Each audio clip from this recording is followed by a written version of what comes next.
नमस्कार, आप देख रहे हैं स्पॉटलाइट मिशन 2047। विकसित भारत मिशन देश को वर्ष 2047 तक एक विकसित और आत्मनिर्भर राष्ट्र बनाने की दिशा में एक महत्वपूर्ण संकल्प है।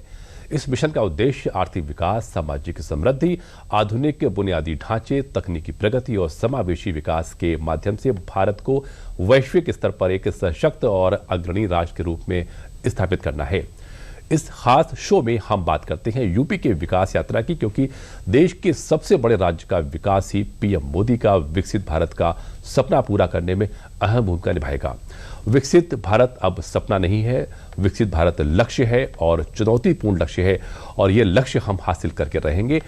इसी संकल्प के साथ शुरुआत करते हैं बुलंदशहर से, जहां भारत भूषण त्यागी ने उन्नत खेती में अपनी आविष्कारी सोच का परिचय देते हुए बुलंदशहर का नाम रोशन किया है।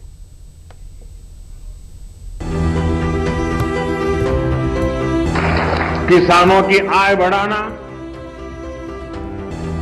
खेती पर खर्च कम करना, आय के नए स्रोत बनाना, इन लक्ष्यों पर हम लगातार काम कर रहे हैं। साथियों, हमारी सरकार ने किसानों की ताकत को देश की प्रगति का आधार माना है। देश के किसानों को सशक्त बनाने का ये सपना मोदी सरकार ने न सिर्फ देखा है, बल्कि मोदी सरकार इसे हकीकत में भी तब्दील कर रही है। आज देश के तमाम अन्नदाता किसान सरकारी योजनाओं का लाभ लेकर फल फूल रहे हैं और देश के आर्थिक विकास में अहम योगदान दे रहे हैं। तो वही कुछ अन्नदाता किसान योजनाओं के लाभ के साथ अपनी आविष्कारी सोच से भी इसमें चार चांद लगा रहे हैं। ये तस्वीरें हैं बुलंदशहर की और ये खेत है भारत भूषण त्यागी का, जिन्होंने उन्नत खेती में अपने आविष्कारी सोच का परिचय देते हुए पूरे बुलंदशहर का नाम रोशन किया है। दरअसल भारत भूषण त्यागी ने खेती का एक ऐसा अनूठा तरीका खोजा है जिससे एक ही खेत में कई प्रकार की फसलें उगाई जा सकती हैं। यहाँ एक ही खेत में आपको टमाटर, लौकी, पालक, मिर्च, हल्दी, अदरक, एलोवेरा, नींबू और कई तरह की जड़ी बूटियां एक साथ उगती नजर आएंगी। आमतौर पर जहां किसान एक समय में एक ही फसल उगाते हैं, वहीं भूषण त्यागी ने इस सोच को बदला। उन्होंने अपने खेत को एक मिनी इकोसिस्टम में बदल दिया और जैविक तरीके से खेती की शुरुआत की, जहां हर फसल एक दूसरे की मदद करती है। जैसे ऊपर की परत में फलदार पौधे, बीच में सब्जियां और जमीन के नीचे कंद या जड़ वाली फसलें उगाई जाती हैं। जैविक खेती मॉडल में जैसे गन्ना और सब्जियों की खेती, गन्ने के बीच की खाली जगह में धनिया, मेथी, पालक, प्याज, मूली, गोभी और टमाटर जैसी सब्जियां उगाई जा सकती हैं। वही फलदार पेड़, हल्दी अदरक की खेती, जिसमें अमरूद या पपीते के पेड़ों के बीच हल्दी या अदरक की खेती की जाती है, और अनाज और दलहन की खेती, जिसमें गेहूं के साथ सरसों या चना की खेती की जाती है। भूषण त्यागी का ये जैविक खेती मॉडल मल्टी क्रॉपिंग और इंटर क्रॉपिंग खेती का एक बेहतरीन उदाहरण है। इसमें एक ही खेत में अलग अलग ऊंचाई, समय और पोषण जरूरतों वाली फसल उगाई जाती है। अब ये देखिए गौर से, ये कितने गन्ने आगे के लिए तैयार हो, पानी कम, हर तरीके से आप देखेंगे। ये देखिए, ये पूरा देखो ऐसे ही दिखाई देगा। क्या इस्तेमाल करा? कुछ नहीं करा, सिंपल मिट्टी की मेड़ बनाकर उस पर लगा दिया। जड़ों का विकास पूरा हो गया। पानी ज्यादा होगा, कम होगा तो नाली में रहेगा, और नाली में जो ये घास खड़ी है, इनकी जड़ों से जो बहने वाले रस हैं वो गन्ने को उपलब्ध होंगे। यहाँ पर प्याज लगा सकते हैं, लहसुन लगा सकते हैं, हल्दी लगा सकते हैं, सब्जियां लगा सकते हैं। तो ये क्या है, एक तरीके से अनेक फसलों को साथ साथ लगाने का विज्ञान है। पारंपरिक खेती की कहानी को बदलने का सफर बुलंदशहर निवासी भूषण त्यागी ने 1976 में शुरू किया था। खेती में नवीन विचारों वाली जैविक खेती ने न केवल त्यागी को प्रतिष्ठित पद्मश्री पुरस्कार दिलाया है, बल्कि इस बुलंदशहर क्षेत्र को खेती में एक नया रूप भी दिया है। भारत भूषण त्यागी को 2019 में पद्मश्री पुरस्कार से सम्मानित किया गया था। भारत भूषण त्यागी 1976 से जैविक खेती कर रहे हैं। खेती में पूरी तरह से रम जाने के बाद त्यागी ने एक खेत फसल अनेक के सिद्धांत पर खेती करनी शुरू की। भूषण त्यागी को एक खेत फसल अनेक के सिद्धांत वाली खेती से फायदा हुआ। इसमें कम जमीन पर ज्यादा फसलें उगाकर अधिक लाभ कमाया जा सकता है और इसमें उपज ज्यादा होती है और पानी खाद की भी बचत होती है। मेरे पास में 9 एकड़ जमीन है और 9 एकड़ में एक गौशाला भी है जिसमें 25-30 गोवंश है और इसमें कोई भी बाहर से कोई अनुदान नहीं आता है। ये खेत के चारे से ही फलीभूत है। दूसरा, यहाँ पर जो उत्पादन के लिए फसलें हैं लगभग सब्जियों को लगाकर और सभी अनाज, दाल, तेल, मसाले, जड़ी बूटियों को लगाकर लगभग 40-50 प्रकार की हमारे पास में सब्जियां और ये वैरायटी रहती हैं और जिनका हम उत्पादन के आधार पर जोड़ेंगे तो सभी वैरायटियों के लगभग 40-50 प्रकार की किस्में हमारे उत्पादन व्यवस्था से जुड़ी है। दरअसल बुंदेलखंड के गांव बिहटा के जंगल में भारत भूषण त्यागी के पास 9 एकड़ जमीन है। इस 9 एकड़ जमीन में भारत भूषण त्यागी 40 से 50 तरीके की फसल का उत्पादन करते हैं और लाखों रुपए हर साल कमाते हैं। इन पैसों को वो अपने किसान परिवारों पर रोजमर्रा और प्रशिक्षण के लिए खर्च करते हैं। अब बात आती है कि हमें इसका उत्पादन और इसका फायदा क्या है। तो यहाँ पर लगभग हम 25 से 30 लाख रुपए इससे निकालने की पूरी कोशिश करते हैं ताकि उसका एक बड़ा हिस्सा 6-7 लाख रुपया हमारे यहाँ के जो सहयोगी परिवार हैं, जिनको हम लोग देसी भाषा में जिनको मजदूर बोलते हैं, हम मजदूर नहीं बोलते हैं, हम कहते हैं सहयोगी परिवार। दूसरा, हमारे यहाँ समाजगति का भी कार्यक्रम है। बाहर से लोग आते हैं तो उनके रहने सहने की व्यवस्था पर भी सारा पैसा लोग कभी दे पाते हैं, कहीं नहीं दे पाते, तो परिवार इसमें भी 4-5 लाख रुपए खर्च करता है और बाकी परिवार अपने ऊपर खर्च करता है। आज भूषण त्यागी एक सफल किसान होने के साथ साथ शिक्षक और प्रशिक्षक का भी काम करते हैं, जो इच्छुक किसान परिवारों के लिए साप्ताहिक प्रशिक्षण का भी आयोजन करते हैं, जहां किसानों को जैविक खेती थ्योरी के साथ साथ प्रैक्टिकल ट्रेनिंग भी दी जाती है। भूषण त्यागी द्वारा चलाए जा रहे प्रशिक्षण केंद्र में प्राकृतिक खेती के तरीके, जैविक खाद बनाना, कीटनाशकों का प्राकृतिक विकल्प, पानी की बचत तकनीक और बाजार तक पहुंचने के उपाय किसानों को सिखाए जाते हैं। एक अनुमान है कि भूषण त्यागी अब तक करीब 80,000 से अधिक किसानों को प्रशिक्षित कर चुके हैं, जो आज खेती किसानी में नए आयाम को गढ़ रहे हैं। यहाँ पर एक और भी सुंदर बात है कि भारत सरकार की कृषक उत्पादक संगठन के लिए क्या योजनाएं हैं, या जैविक और प्राकृतिक खेती के लिए क्या योजनाएं हैं, या प्रसंस्करण को लेकर क्या योजनाएं हैं। जैसे हमको हल्दी का प्रसंस्करण करना है, हमको अनाज, दाल, तेल, फल, सब्जियों का प्रशिक्षण करना है, परिरक्षण करना है, तो वो उसके लिए सारा कार्यक्रम है। और यहाँ पर भारत उत्तर प्रदेश सरकार के द्वारा दृष्टि योजना के अंतर्गत कृषक उत्पादक संगठन को एक सीड प्लांट भी लगा हुआ है, मैं आपको दिखाऊंगा, और वो बहुत बड़ा कार्यक्रम है जिसमें हम ऑर्गेनिक सीड प्रोडक्शन की तरफ जा रहे हैं। दरअसल भूषण त्यागी एक पढ़े लिखे किसान हैं, जिन्होंने उस समय दिल्ली विश्वविद्यालय से ग्रेजुएशन की डिग्री हासिल की थी, जिस समय हजारों में कोई एक ग्रेजुएशन करता था। यानी त्यागी अगर नौकरी की तरफ रुझान करते तो थोड़ी सी ही मशक्कत में उन्हें आसानी से नौकरी मिल जाती, लेकिन पिता के कहने पर त्यागी ने अपना भविष्य खेती बाड़ी में तलाशा और उसका फलसफा ये रहा कि आज त्यागी लाखों किसानों के लिए रोल मॉडल बन गए हैं। मैं अनुरोध करूंगा कि अब वो अपनी सोच बदलें। अब उनको केवल उत्पादक नहीं रहना है, बल्कि उत्पादक से व्यवसायी बनने का प्रेरणा सरकार उनको दे रही है। सरकार कह रही है कि हम कृषक उत्पादक संगठन बनाकर मिलकर खेती कर सकते हैं, मिलकर प्रोसेसिंग कर सकते हैं, मिलकर ही अपने सामान को बेच सकते हैं। तो ये जो एक रास्ता जो खुला है सरकार के द्वारा, इस पर किसानों को ध्यान देने की जरूरत है। भूषण त्यागी का मानना है कि अगर किसान डबल इंजन सरकार की योजनाओं का सही लाभ ले और खेती में उच्च तकनीक को अपनाए तो कम जमीन में ही किसान कई फसलों को लगाकर एक ही साल में अपनी आय को कई गुना बढ़ा सकते हैं। बीते वर्षों में जो नीतियां बनी, उनमें सिर्फ मदद नहीं की, किसानों में भरोसा बढ़ाने का प्रयास भी था। सरकार का जोर भी अब प्राकृतिक और जैविक खेती को बढ़ाने पर है।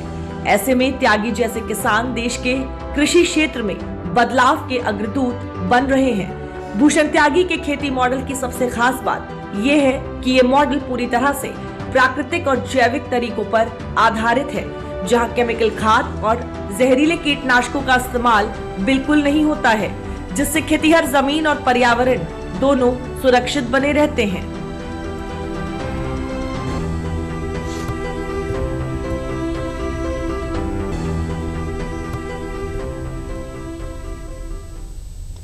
बदलाव की धारा में आज शहरों से लेकर गांवों तक बदलाव हो रहे हैं।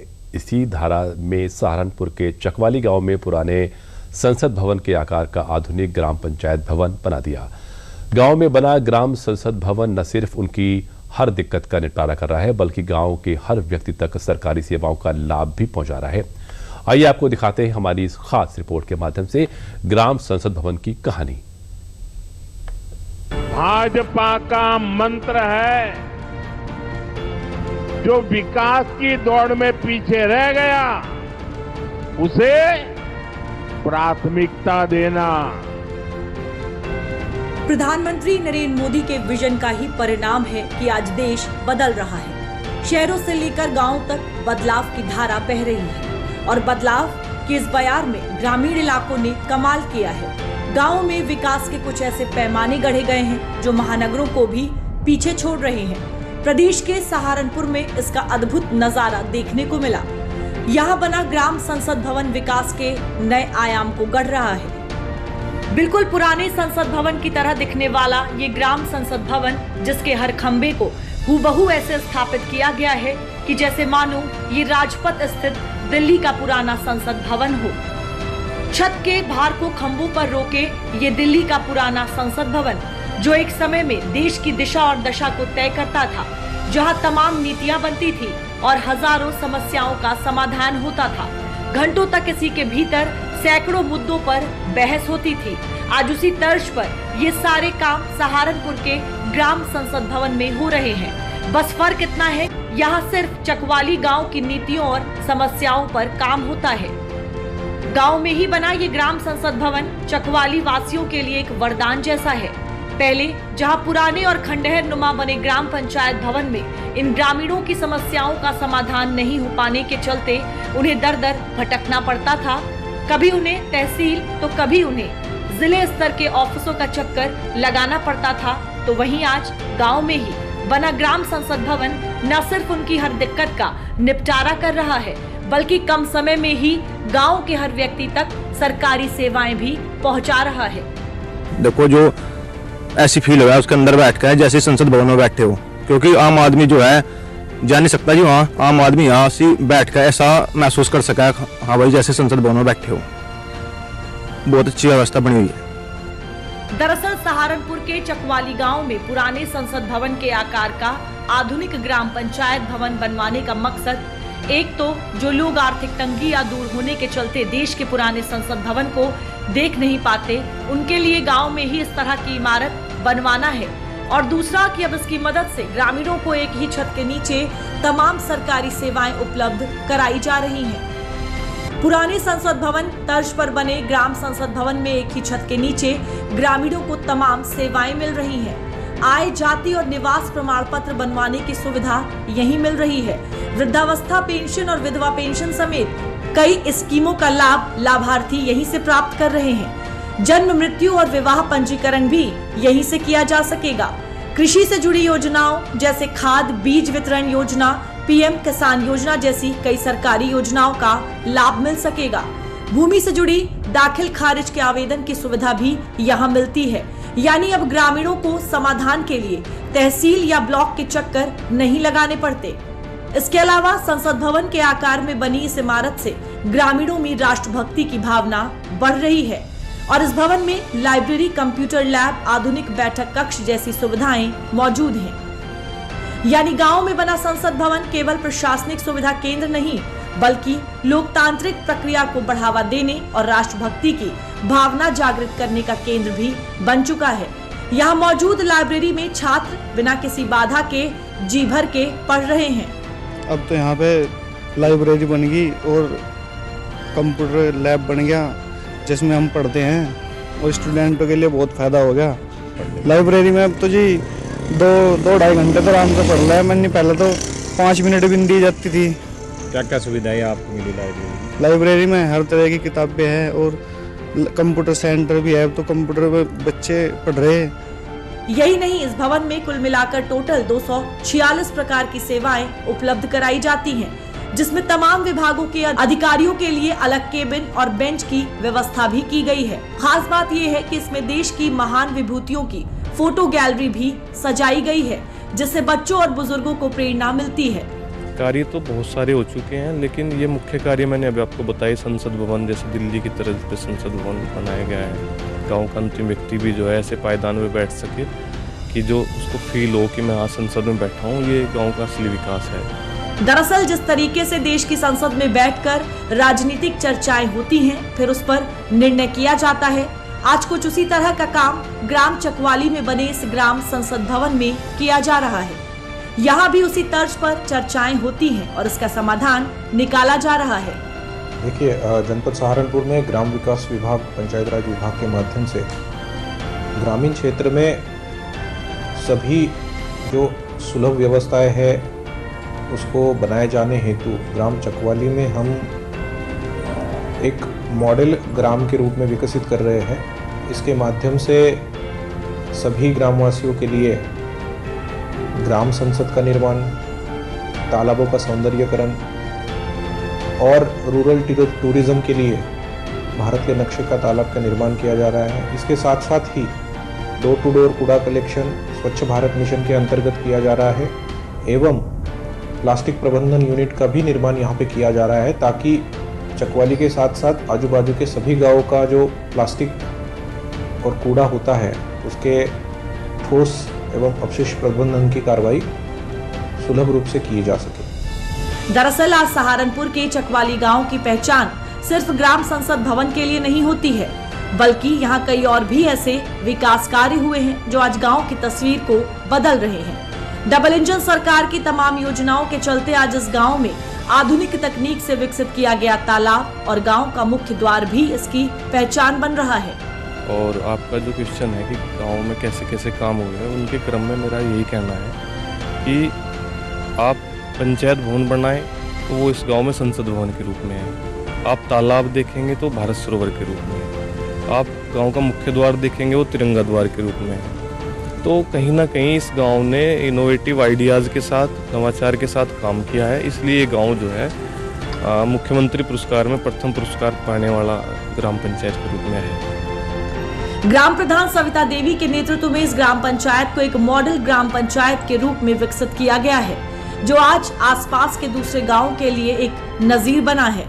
भारत के नक्शे वाले तालाब को बनाने के विषय में मेरा ये कहना है कि तालाब केवल डंपिंग ग्राउंड बन चुके थे कि भाई कूड़ा है जितना भी वो सारा तालाब के अंदर डाल दो, लेकिन हमारे पास आपने कई तालाब देखे हैं कि जो अब ऐसी दशा में, जैसे अमृत सरोवर हमारा तालाब है, ये हमारा भारत सरोवर है, तो ये भी एक नया काम है पंचायतों के लिए। ग्राम पंचायत चकवाली में देशभक्ति और नवाचार का संगम साफ नजर आता है। गांव में भारत के नक्शे के आकार का तालाब, तिरंगों के रंगों से सुसज्जित प्रवेश द्वार, जल संरक्षण के लिए अमृत सरोवर और स्वच्छता मिशन को बढ़ावा देने के लिए कूड़ा कलेक्शन व्यवस्था विकसित की गई है। हमारे गाँव की जो अगर पहले की बात करें तो हमारे गाँव की व्यवस्था ठीक नहीं थी। अब आज के युग की बात करें तो आज के टाइम में जो है हमारे गाँव में बहुत अच्छा काम चल रहा है। काम तो जी गाँव में एक तो जो पटड़ी से जो गेट है जी, गांव का जो गेट है बहुत अच्छा तिरंगे का गेट है, जो हमारे तिरंगा जो है हमारे राष्ट्रवादी के उसमें आता है, तो बहुत अच्छा गेट सुंदर लगता है ये। और गांव में काम हुए जी बहुत ज़्यादा, जैसे गांव में तालाब है जी, नक्शे का तालाब बना जी, नक्शे के द्वारा, हाँ जी, एक भवन बना जी। इसके अलावा इस ग्राम पंचायत ने मुख्यमंत्री पंचायत प्रोत्साहन योजना में प्रथम स्थान भी हासिल किया है। उपलब्धि के लिए पंचायत को 35 लाख रुपए का पुरस्कार मिला है।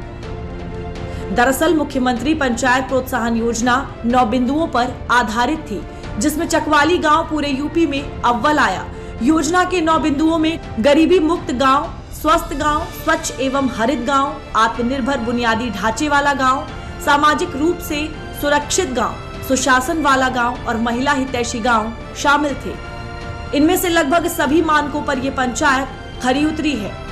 चकवाली गांव का ये मॉडल न सिर्फ ग्रामीण विकास की नई तस्वीर पेश करता है, बल्कि ये भी दिखाता है कि सशक्त ग्राम पंचायतें कैसे लोकतंत्र को जमीनी स्तर पर जीवंत बना सकती हैं। और ये सब कुछ संभव हुआ मोदी योगी सरकार की तमाम जन कल्याणकारी नीतियों और योजनाओं से, जिन्हें धरातल पर उतारने में डबल इंजन सरकार ने कोई कसर नहीं छोड़ी। हमारा विजन है भारत के गांव के लोग सशक्त बने, उन्हें गांव में ही आगे बढ़ने के ज्यादा से ज्यादा अवसर मिले, उन्हें पलायन ना करना पड़े, गांव के लोगों का जीवन आसान हो। और इसलिए हमने गांव-गांव में मूलभूत सुविधाओं की गारंटी का अभियान चलाया। सरकार के अभियान का चकवाली गांव ने भरपूर फायदा उठाया है। यहाँ के ग्रामीणों की चेतना ने इसे साकार किया है। आज इस गांव का विकास मॉडल दूर दूर से लोग देखने आते हैं। तक प्रदेश में सचिवालय होते थे, जनपद स्तर पर जिलाधिकारी का कार्यालय और वहां पर विकास भवन हुआ करता था, लेकिन जिनके लिए ये कार्य हो रहा है उस ग्राम पंचायत के पास अपना कोई भी भवन नहीं। अब उत्तर प्रदेश की 57,000 से अधिक ग्राम पंचायतों में सब जगह ग्राम सचिवालय लगभग बन चुके हैं और इनमें ऑप्टिकल फाइबर का कनेक्शन या फिर इंटरनेट का कनेक्शन या वाईफाई की सुविधा वहां पर उपलब्ध कराई जा चुकी है। डबल इंजन सरकार के अथक प्रयासों से आज प्रदेश की 57,000 से अधिक ग्राम पंचायतों में पंचायत भवन मौजूद है।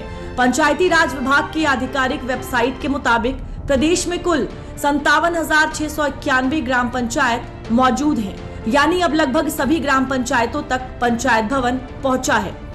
लेकिन इन पंचायत भवनों में चकवाली ग्राम पंचायत भवन खास रहा, जहां लोकतंत्र की भावना को जमीनी स्तर पर मजबूत करने का अनूठा उदाहरण देखने को मिलता है। स्पॉटलाइट मिशन 2047 में अब बारी है यूपी के जिले बाराबंकी की। बाराबंकी अब परंपरागत खेती के तरीके छोड़कर हाईटेक खेती की ओर अग्रसर हो गया है। बाराबंकी के किसान एक फोटो से फसल के बारे में विस्तारित जानकारी प्राप्त कर रहे हैं। कैसे, आइए आपको दिखाते हैं। हाथों में मोबाइल फोन और उसमें तस्वीरें खींचती है किसान यूपी के बाराबंकी जिले के, जहां खेती अब परंपरागत तरीके से आगे निकल चुकी है। यहाँ के किसानों ने खेती में नवाचार को अपनाया है, जिसका परिणाम यह है कि आज यहाँ के किसानों को फसल में बीमारी का पता लगाने के लिए न तो अंदाजा लगाना पड़ता है और न ही कृषि विभाग के चक्कर लगाने पड़ते हैं। किसान अब सीधे फसल की फोटो लेकर एक ऐप पर अपलोड करते हैं और कुछ ही मिनटों में उन्हें बीमारी की सटीक जानकारी और इलाज की सही सलाह मिल जाती है।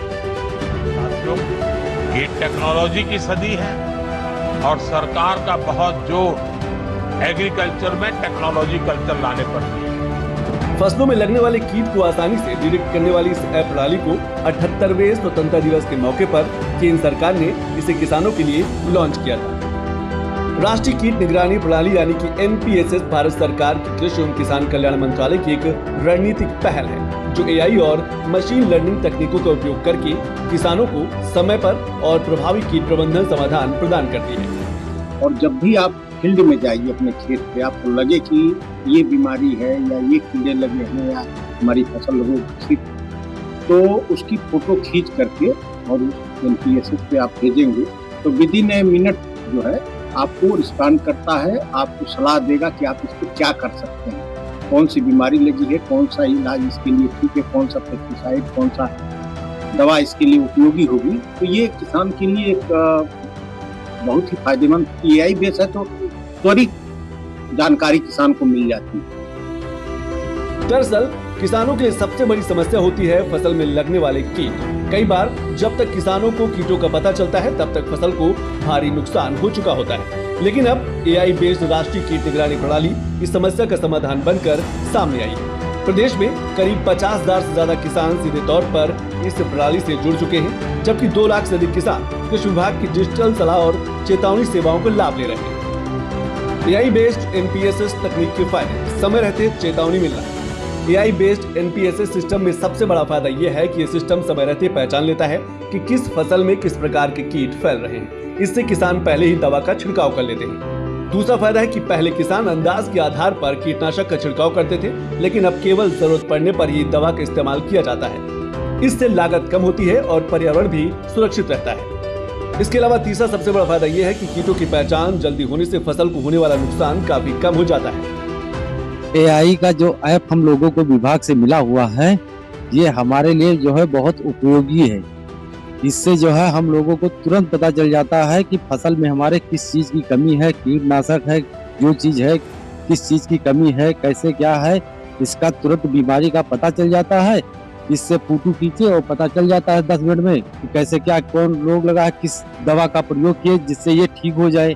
तो उससे हमारी जो है लागत कम हुई है और मुनाफा ज़्यादा हुआ है, पैदावार इसलिए हमारी ज़्यादा है। इसलिए इस ऐप का जो है हमको जो है बहुत लाभ मिलता है। इसके लिए हम सरकार का बहुत बहुत धन्यवाद करते हैं। डबल इंजन सरकार के सहयोग से आज यूपी के अलग अलग जिलों में इस तकनीक को तेजी से लागू किया जा रहा है। लखनऊ, कानपुर, अलीगढ़, बाराबंकी और वाराणसी सहित कई जिलों में इस कीट निगरानी प्रणाली के जरिए किसान फल फूल रहे हैं। ऐप जो है उसके तहत हम लोग फोटो डाउनलोड करते हैं, तुरंत इसकी जो है जानकारी हमको हो जाती है कि तुम्हारी फसल में कौन सा रोग लगा है, क्या दिक्कत है, कैसे क्या है, इसकी जानकारी हमको मिनटों में हो जाती है। इससे हम लोगों को बहुत ज़्यादा फायदा हुआ है। इसके लिए मैं सरकार का बहुत ज़्यादा आभारी हूँ। सरकार जो है NPSS ऐप लागू करके जो है किसानों के लिए बहुत अच्छा काम किया। दरअसल ये मोदी योगी सरकार किसान हितैषी योजनाओं का ही परिणाम है कि प्रदेश में आज खेती करने का तरीका बदला है। अब किसान परंपरागत बैल कोल्हू वाली खेती से ऊपर उठकर ड्रोन और आर्टिफिशियल इंटेलिजेंस खेती को बढ़ावा दे रहे हैं, जिससे न सिर्फ किसानों को फायदा पहुंचा है बल्कि उनकी उन्नत खेती से देश भी सशक्त हो रहा है। अगर हम अपने अन्नदाता किसान को नई तकनीक देंगे, नया बीज देंगे, अच्छा बीज देंगे, मेरा ये मानना है कि हमारा ये अन्नदाता किसान जितना उत्पादन करता है, उत्तर प्रदेश की धरती माता में इतनी सामर्थ्य है कि यह इससे 3 गुना प्रोडक्शन बढ़ा सकता है, वर्तमान से 3 गुना अधिक प्रोडक्शन बढ़ा सकता है। दरअसल AI बेस्ड NPSS तकनीक का उद्देश्य कीटनाशक विक्रेताओं पर किसानों की निर्भरता को कम करना है और किसानों में कीट प्रबंधन के प्रति वैज्ञानिक दृष्टिकोण विकसित करना है। नीति आयोग के एक अनुमान के मुताबिक जलवायु में परिवर्तन आज देश की प्रमुख फसलों में कृषि आय में 6 से 12% तक की हानि का कारण बनती है, जिसके कारण पैदावार को स्थिर रखने के लिए फसल सुरक्षा रसायनों और पोषक तत्वों जैसे उत्पादों की आवश्यकता बढ़ जाती है। एक अनुमान के मुताबिक भारत में कृषि रसायन बाजार का आकार 2025 में लगभग 8.22 अरब अमेरिकी डॉलर था। 2030 तक बढ़कर 11.76 अरब अमेरिकी डॉलर होने की उम्मीद है। इसके साथ ही 2026 से 30 के दौरान बाजार में लगभग 7.43 की CAGR से वृद्धि होने का अनुमान है। नीति आयोग का एक अनुमान ये भी बताता है कि 2030 तक लगभग 165 किलोग्राम प्रति हेक्टेयर उर्वरक खपत हो जाएगी और कीटनाशकों की मांग बढ़कर 79,233 टन होने का अनुमान है।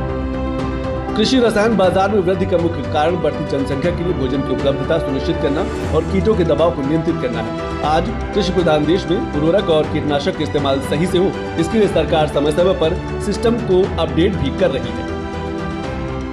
सरकार अभी तक जो है PCS-RS को प्रमोट कर रही थी, जिसमें जो है किसानों को सलाह देने में लगभग 48 घंटे का समय लगता था, किंतु भारत सरकार ने नया ऐप लॉन्च किया है NPSS national paste surveillance system. इसके तहत किसान जो AI आधारित है, ये इसके तहत किसान जो है उस ऐप को ये प्ले स्टोर में जाकर NPSS टाइप करके डाउनलोड करते हैं और उसको फील्ड में ले जाके खोल के अपनी फसल का सर्वेक्षण करते हैं।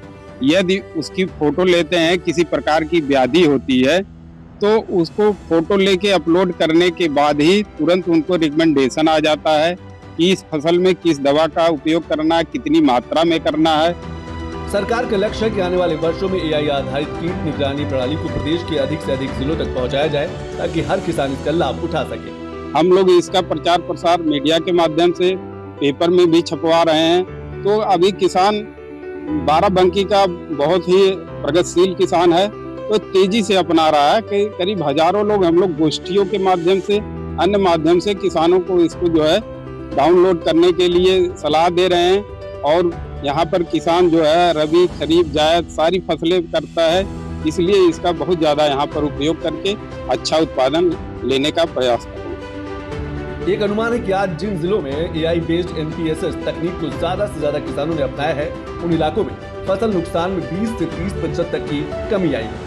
कुछ बीमारियां इस प्रकार की है कि हम लोग देखते रहते हैं, दवाई डालते रहते हैं दुकानदारों से लाके, लेकिन वो दवाइयाँ काम नहीं करती हैं और हम लोग फालतू में पैसे फेंकते रहते हैं जब से ये NPS ये डाउनलोड किए हैं तो इससे काफ़ी जानकारी प्रताप मिल रही है हमें। इससे हम लोगों को खेती अच्छी हो रही है और मुनाफा भी अच्छा होगा। जब उत्पादन अच्छा होगा तो मुनाफा तो अच्छा होना ही है। सरकार के अथक प्रयास से आज तकनीक और खेती का यह मेल किसानों के लिए नई उम्मीद लेकर आया है। जहां पहले कीटों से होने वाला नुकसान किसानों के लिए बड़ी चुनौती होता था, वहीं अब AI तकनीक उस चुनौती को काफी हद तक कम कर रही है।